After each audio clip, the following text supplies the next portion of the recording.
Tales of Veldrith, Book 5, The Heart of Magic. Episode 48, Into the Fractured Wilds. Eira tightened the straps of her pack as the early morning light filtered through the canopy of Jorvik's outer woods. The whispers from the obsidian fragment had grown quieter since the ritual with the Mirror of Illyria, but they hadn't disappeared. If anything, they seemed to lie in wait, ready to strike when her mind wandered. Leona stood nearby, fiddling with her satchel of alchemical vials. So, let me get this straight. She said, her voice cutting through the stillness. We're heading to the middle of nowhere to find the next fragment of these cursed rocks, so we can piece together a map to the mythical heart of the ley lines. More or less. Eira replied, adjusting the sword strapped across her back.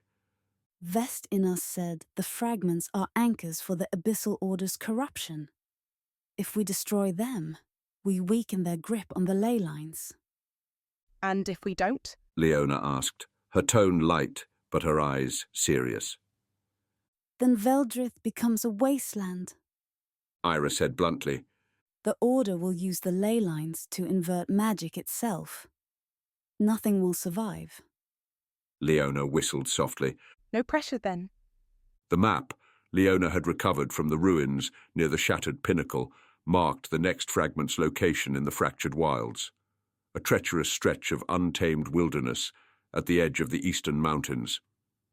Few dared venture there. The land was known for its unpredictable terrain and the unnatural storms that swept through without warning. It makes sense the Abyssal Order would hide their work there, Leona said as they made their way toward the outskirts of Jorvik. Who'd want to chase them into that death trap? Us, apparently. Eira muttered. They were joined by a small group of Jorvik's guards, hand-picked for their experience in navigating dangerous terrain. One of them, a grizzled veteran named Brander, walked beside Eira. I've been to the edge of the fractured wilds, He said. The land's alive there, shifting, breaking apart. It doesn't follow the rules of the rest of the world. It's worse now. Eira replied. The Abyssal Order is using the ley lines to warp the land. Expected to fight us every step of the way. Brander nodded grimly. Understood. By the third day, the group reached the borders of the fractured wilds. The land ahead was as foreboding as the stories had described.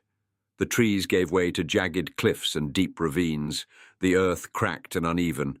Strange, shimmering lights danced in the distance, their movements too deliberate to be natural. A low rumble echoed through the air, and the sky darkened as storm clouds gathered. The wind picked up, carrying with it the faint scent of ash and ozone. This is where people usually turn back, Brander said, his hand resting on the hilt of his sword. We're not most people, Eira replied, stepping forward. Leona groaned. Why does it always have to be storms? As they moved deeper into the wilds, the land seemed to shift beneath their feet. Cliffs that appeared solid crumbled without warning, and paths that seemed clear twisted into dead ends. The group's progress was slow, and the tension among the guards grew with every step. Do you feel that? One of the guards asked, his voice trembling. The ground, it's humming. Eira paused, kneeling to place a hand on the earth. She closed her eyes, focusing on the faint vibration beneath her palm. It was the ley lines, their energy pulsing irregularly, as though in pain. The corruption's stronger here. She said, rising up. We're close to the fragment. Great. Leona said. Let's grab it and get out before the ground eats us. The group crested a ridge and found themselves overlooking a wide chasm. At its center stood a ruined structure, its twisted spires reaching skyward like skeletal fingers. Black tendrils of corrupted energy snaked outward from the structure, spreading across the land. There, Eira said, pointing to the ruin. That's where the fragment is. And the cultists? Leona added, nodding toward the robed figures moving among the ruins. They carried strange, glowing artifacts and seemed to be constructing something near the chasm's edge. Brander scowled. Looks like they're building another altar. Eira nodded. Then we take it out. We can't let them anchor the corruption any deeper. The group descended the ridge, moving carefully to avoid detection. Eira led the charge, her sword drawn and her focus sharp. As they reached the edge of the ruins, she signalled for the guards to spread out and flank the cultists. Leona stayed close, her hands gripping a pair of alchemical vials. Just say the word and I'll blow something up. Not yet. Eira said. We need to get closer. They crept forward, the sound of the cultists chanting growing louder. The air grew heavier, the whispers from the fragment in Eira's satchel mingling with the voices of the cultists. She shook her head, trying to block it out. At the centre of the ruins, a tall figure stood beside a makeshift altar. They wore a hooded robe adorned with glowing abyssal runes, and their hands crackled with dark energy. The fragment rested on the altar, its glow pulsating in time with the ley lines. That's our target, Eira whispered. Leona smirked. Time to make an entrance? Eira nodded. Go. Leona hurled an explosive vial toward the altar, the blast sending cultists sprawling and shattering part of the structure.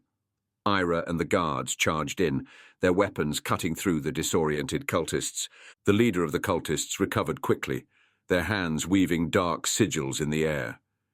Tendrils of shadow erupted from the ground, striking at Eira and the guards.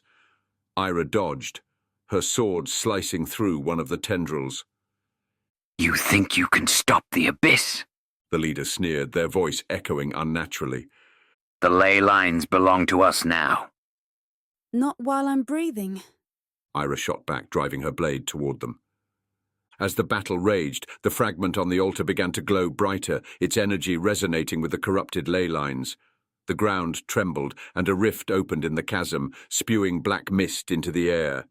Leona threw another vial, the explosion disrupting the cultists' formation. Eira, that thing's going to blow. Eira pushed toward the altar, her sword cutting down the last cultist in her path. The leader stepped in front of her, their hands blazing with abyssal fire. You cannot win, they said. The Abyss is eternal. Eira didn't reply. She lunged, her blade slicing through the leader's defences and driving into their chest. They gasped, their form dissolving into shadow as they fell. With the cultists defeated, Eira approached the altar. The fragment pulsed dangerously, its whispers now a deafening roar. She drew her sword, hesitating for only a moment before driving it into the fragment. The explosion of energy was blinding, the force knocking Eira backward. When the light faded, the fragment was gone, its power dissipated into the ley lines. Branda helped her to her feet. You did it! Eira nodded, though her expression remained grim. One more step. But the order won't stop until they have the heart. Leona joined her, her usual smirk tempered by exhaustion. Good thing we're stubborn. Eira gazed into the distance, where the corrupted glow of the ley line still lingered on the horizon. Then let's keep moving. This fight's far from over. Thank you for listening to the Tales of Veldrith. Books 3 through 5 are now available on Kindle and in paperback. Visit mattytaylor.com for links.